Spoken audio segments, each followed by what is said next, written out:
جب رات آ جاتی تنہائی میں چلے جاتے اور مصلی پہ جگہ قابض ہو جاتے اور اللہ کے حضور گریہ ازاری کرتے، قیام کرتے، رکوع اور سجود کیا کرتے تھے۔ افسوس کی بات یہ ہے کہ یہ ساری چیزیں ہم سب کی زندگیوں سے نکل چکی ہیں۔ نہ ہم جہاد کی تیاری کرتے، نہ ہم تیر اندازی سیکھتے ہیں، اور نہ ہم کوئی دوڑ لگاتے ہیں۔ نماز پڑھ لی، اکثریت تو فجر کی نماز باجماعت پڑھتی نہیں، اور جو پڑھتے ہیں وہ بھی میری طرح بعد میں جا کے سو جاتے ہیں۔ کوئی ہماری زندگی میں کھیل کود نہیں، کوئی ہماری زندگی میں ورزش نہیں، اور پھر یہی وجہ ہے کہ ہسپتال بھرے پڑے، ڈاکٹروں کے پاس جو ہے وہ رش لگا ہوا ہے۔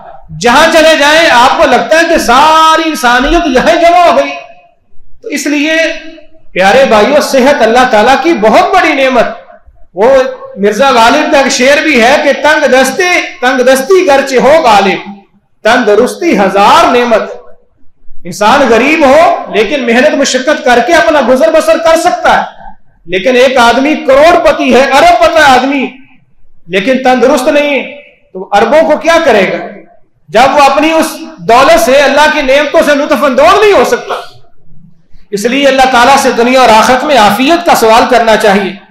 نماز جہاں پہ اللہ تعالیٰ کی بہت عظیم عبادت ہے، اگر دنیاوی اعتبار سے دیکھا جائے تو نماز ایک بہت بڑی ورزش کا نام بھی ہے۔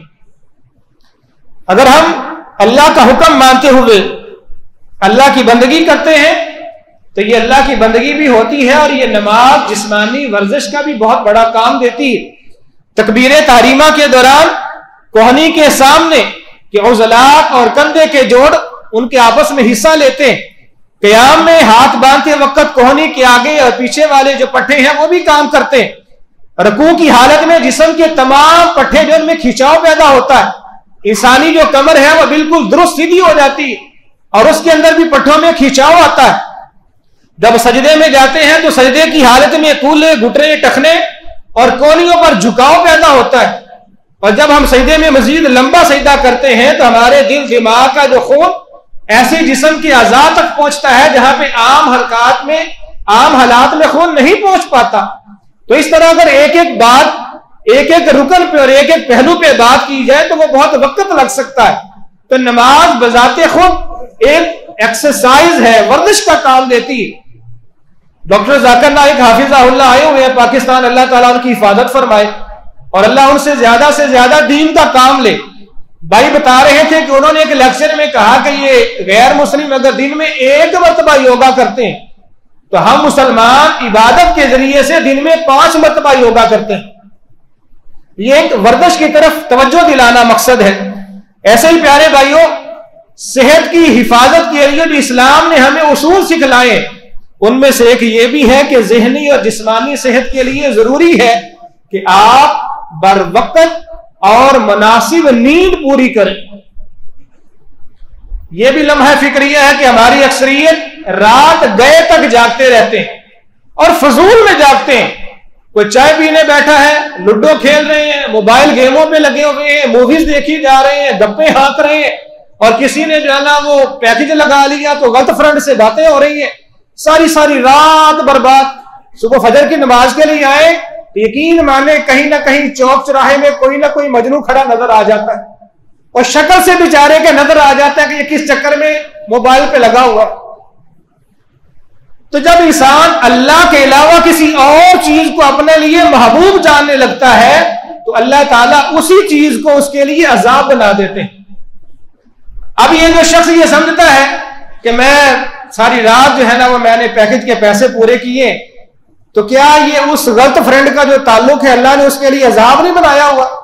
بیچارے کی نیند ہی برباد ہو رہی ہے، بے سکونی کی زندگی ہے، اور رات کو نیند پوری نہیں ہوتی۔ صبح ظاہر ہے کہ ایسے نکمے، نہ کام کے نہ کاج کے، دشمن اناج کے، نہ کام کاج کے قابل رہتے ہیں، نہ نیند پوری کر کے گھر والوں کے کسی کام آتے ہیں۔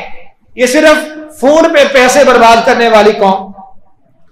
تو عبداللہ ابن عمر بیان کرتے ہیں کہ رسول اللہ صلی اللہ علیہ وآلہ وسلم نے مجھے فرمایا کہ اے عبداللہ، کیا مجھے یہ خبر درست ملی ہے کہ آپ بلا ناغہ روزانہ ہی نفلی روزے رکھتے ہیں اور ساری رات آپ تہجد پڑھتے رہتے ہیں؟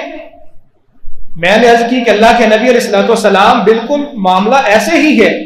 آپ نے فرمایا کہ فلا تفعل، ایسا نہ کیجیے. آپ اندازہ لگائیں کہ روزانہ روزہ رکھنا اور ساری رات تہجد پڑھنا کتنا عظیم عمل ہے، لیکن رسول محترم صلی اللہ علیہ وآلہ وسلم اپنے صحابی کی صحت کو مقدم جانتے ہوئے فرماتے ہیں کہ ایسا نہ کیجیے. فصم و افطر، آپ نفلی روزے رکھا بھی کریں اور بس اوقات روزہ چھوڑ بھی دیا کریں، بغیر روزے کے بھی رہا کریں تاکہ جسمانی طاقت بحال رہے. اور وقم و نم، رات کو آپ قیام بھی کیا کریں اور کچھ حصے کے لیے اپنے جسم کو آرام پہنچایا کریں. اپنی آنکھ، تیری آنکھ کا بھی تجھ پہ حق ہے کہ اس کی نیند پوری کی جائے. تمہاری بیوی کا تمہارے اوپر حق ہے کہ اس کے حقوق پورے کیے جائیں. اسلام ہمیں افراط و تفریط نہیں سکھلاتا، اسلام ہمیں اعتدال سکھلاتا ہے. آپ نیند بھی پوری کریں، بیوی بچوں کے حقوق بھی ادا کریں، اور رات کے ایک حصے میں اٹھ کے آپ اللہ کے حضور تہجد اگر پڑھنا چاہیں تو اللہ کی بندگی کے لیے آپ کھڑے ہو جائیں. تو اسلام ہمیں سکھلاتا ہے کہ اپنی صحت کا بھی خیال رکھیں. قرآن مجید میں اللہ تعالیٰ فرماتے ہیں وَجَعَلْنَا نَوْمَكُمْ سُبَاتًا، کہ ہم نے نیند کو تمہارے لیے سکون اور آرام کا ذریعہ بنایا ہے. جدید طبی تحقیق ہمیں اس بارے میں بتاتی ہے کہ صحت مندی آنکھوں کے سکون سے ممکن ہے. آپ ڈاکٹر حضرات کے پاس جائیں اور ان سے آپ اس بات کو ڈسکس کر کے دیکھ لیجئے. ڈاکٹر حضرات یہ بتاتے ہیں، اور دماغی ماہرین جو ہیں بالخصوص ان کا یہ کہنا ہے کہ نیند پوری کرنے کی وجہ سے دماغ میں جو زہریلے جراثیم اور مواد پیدا ہوتا ہے، نیند پوری کرنے کی وجہ سے اللہ تعالیٰ سے زہریلے جراثیموں کو ختم فرما دیتے ہیں. ابھی آپ بیٹھے کوئی کام نہیں کر رہے، صرف آپ کی سماعتیں، آنکھیں کام کر رہی ہیں، لیکن یہ ہمیں سمجھ آتا ہے کہ صرف ہم سن رہے ہیں اور دیکھ رہے ہیں، لیکن ہمارا جسم سارے کہیں نہ کہیں کوئی نہ کوئی حرکت کر ہی رہا ہے. مکمل آرام ہمارے اعضاء کو تب پہنچے گا جب ہم تمام تر معاملات کو چھوڑ چھاڑ کے مکمل نیند کی آغوش میں چلے جائیں. پھر ہمارے تمام کے تمام اعضاء کو راحت ملے گی اور ہمارا جو خون کا جو نظام ہے وہ بھی اعتدال میں آ جائے گا. جب ہم کام کاج کرتے رہتے ہیں، چاہے پیدل ہی چل رہے ہیں، کھڑے ہیں، بیٹھے ہیں، ظاہر ہے کہ کوئی نہ کوئی عضو کام کر رہا. تو اس لیے نیند ہماری صحت مندی کے لیے بہت ضروری. ایسے ہی پیارے بھائیوں، دلی سکون، آپ سارا کچھ کر لیں، ورزش بھی کرتے رہیں، نیند بھی پوری کرتے رہیں، عبادات بھی کرتے رہیں، اگر دلی سکون میسر نہیں تو یہ آپ کے سارا پیسہ کاروبار کوئی آپ کو فائدہ نہیں دے گا. اور یہ جو دل کا سکون ہے اور دل کا سکون کا نہ ہونا، یہ موجودہ دور میں بہت بڑی بیماری سمجھا جاتا ہے. لوگ ذہنی اور دلی سکون کے لیے ڈاکٹروں کے پاس جاتے ہیں، ہزاروں لاکھوں فیسیں بھرتے ہیں. تو یہ جو روحانی سکون ہے یہ بھی اللہ تعالیٰ نے اپنے ذکر میں رکھا ہے. قرآن مجید میں رب العالمین فرماتے ہیں کہ الا بذکر اللہ تطمئن القلوب، ایمان والوں کے لیے اللہ نے جو دلوں کا چین اور قرار رکھا ہے وہ اپنے ذکر میں رکھا ہے. تو یہ چین اور سکون اور روحانیت کی جو صحت ہے ہماری، وہ کب حاصل ہوگی؟ جب ہم اللہ کے لیے ذکر کریں گے، قرآن کی تلاوت پڑھیں گے، رسول اللہ صلی اللہ علیہ وسلم پر درود زیادہ سے زیادہ پڑھیں گے، نمازوں کا اہتمام کریں گے. اس لیے ہمیں روحانی سکون بھی میسر آئے گا. اگر ہم دنیاوی اعتبار سے بڑا کچھ کرتے رہیں، کیا خیال ہے کہ جو گورے یہ ورزش اور پتہ نہیں کیا کیا خوراک کے اعتبار سے بڑا خیال نہیں کرتے ہو، لیکن بڑے لوگ ہیں جو دلی سکون سے محروم ہیں. دلی سکون اللہ تعالیٰ نے اپنے بندہ مومن کے مقدر میں رکھا ہے، اور وہ تب ہی ہے جب وہ ایمان کی حالت میں نماز روزہ کرتا ہے، صوم و صلات کی پابندی کرتا ہے، اور اللہ کے لیے قرآن کی تلاوت کرتا ہے، رسول مکرم صلی اللہ علیہ وآلہ وسلم پہ درود پڑھتا ہے. انسانی صحت کے لیے جو اسلام نے ہمیں ایک اور تعلیم دی ہے، آپ اپنے غصے پہ قابو پانا سیکھیں، غصے کو کنٹرول کرنا جانیں. نبی ابو ہریرہ رضی اللہ تعالیٰ عنہ بیان کرتے ہیں، ایک آدمی اللہ کے نبی صلی اللہ علیہ وآلہ وسلم کے پاس آتا ہے اور کہتا ہے کہ اوصنی یا رسول اللہ صلی اللہ علیہ وسلم، پیارے پیغمبر مجھے کوئی وصیت فرمائیے۔ آپ نے فرمایا کہ لا تغضب، غصہ نہ کیا کرو۔ شاید اس نے اس کو ہلکا لیا ہوگا، کہنے لگا کہ اللہ کے نبی مزید کوئی وصیت فرمائیے۔ آپ نے پھر فرمایا کہ غصہ نہ کرو۔ تیسری مرتبہ پھر اصرار ہوا کہ اللہ کے نبی مزید کوئی وصیت فرمائیے۔ آپ نے بار بار ایک ہی جواب دیا کہ غصہ نہ کیا کرو۔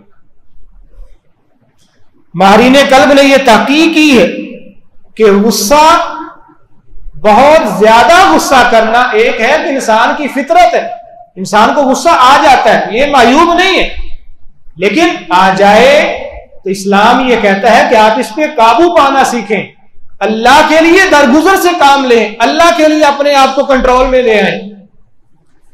تو فرمایا کہ جو بندہ بہت زیادہ غصے میں رہتا ہے، ایسے آدمی کی عمر عام نارمل صحت مند آدمی کی عمر سے کم ہوتی۔ اس کی وجہ کیا ہے کہ غصہ ان کیفیات سے مسلسل کشیدہ اعصاب رہنے کی وجہ سے دل کو نقصان ہوتا ہے۔ بلڈ پریشر انسان کا ہائی رہتا ہے، بعض لوگ غصے میں آتے ہیں تو آنکھیں سرخ ہو جاتی ہیں، تو آنکھوں کے جو پٹھے ہیں وہ متاثر ہوتے ہیں، اور بلکہ یہاں تک بھی ہوتا ہے کہ بعض دفعہ ہارٹ اٹیک کا بھی خطرہ پڑ جاتا ہے، فالج کا بھی اندیشہ ہو جاتا ہے، اور بسا اوقات لقوے جیسی ایک مہلک بیماری بھی انسان پر حاوی ہونے کا اندیشہ ہوتا ہے، اور بعض دفعہ اگر بی پی شوٹ کر جائے، اگر اللہ نہ کرے تو انسان کی آنکھیں بھی متاثر ہو سکتی ہیں۔ اس لیے صرف اس کو یہ نہ لیجئے کہ اللہ کے نبی نے نصیحت فرمائی ہے کہ غصہ نہ کریں، حالانکہ یہ سب سے بڑی بات ہے کہ پیارے پیغمبر صلی اللہ علیہ وسلم کا حکم آ گیا کہ غصہ نہ کریں، لیکن اگر اس کے صحت کے اعتبار سے دیکھا جائے تو صرف غصے کو قابو میں رکھنا یہ ہماری صحت کا ضامن ہے۔ اللہ تعالیٰ سے دعا ہے کہ اللہ تعالیٰ ہمیں ان شرعی تعلیمات پر عمل پیرا ہونے کی توفیق عطا فرمائے۔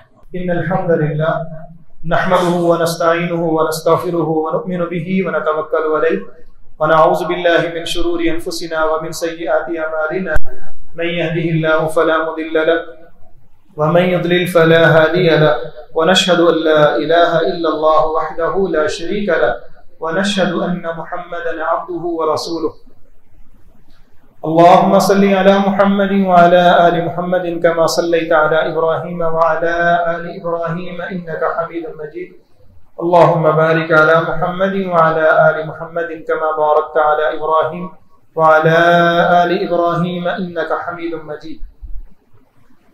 انسانی صحت کے لیے ایک راز یہ بھی بتایا گیا ہے کہ بہت زیادہ ہنسنا یہ انسان کے دل کو مردہ کر دیتا ہے۔ اسلام ہمیں یہ تلقین کرتا ہے کہ آپ کے چہرے پہ مسکراہٹ رہے، تبسم رہے، کہکہا نہیں آنا چاہیے۔ اس کے بھی بہت سارے نقصانات ہیں۔ ایسے ہی اسلام نے ہمیں صحت کے لیے یہ اصول بھی سمجھایا ہے۔ ابھی سردیاں آ رہی ہیں، آپ نے ماشاءاللہ دھوپ میں بیٹھ کے مالٹے کھانے، تو کوشش یہ کیجئے یا مکمل چھاؤں میں بیٹھیں یا مکمل دھوپ میں بیٹھیں، آدھا اپنے آپ کو دھوپ میں رکھنا اور آدھا چھاؤں میں رکھنا، اس سے رسول اللہ صلی اللہ علیہ وسلم نے منع فرمایا ہے، اور یہ بھی انسانی صحت کی خرابی کا باعث ہے۔ تو ہمیں اللہ تعالیٰ سے دعا کرنی چاہیے کہ اللہ تعالیٰ ہمیں شریعت کے ان اصولوں کو اپنی زندگی میں لانے کی توفیق عطا فرمائے۔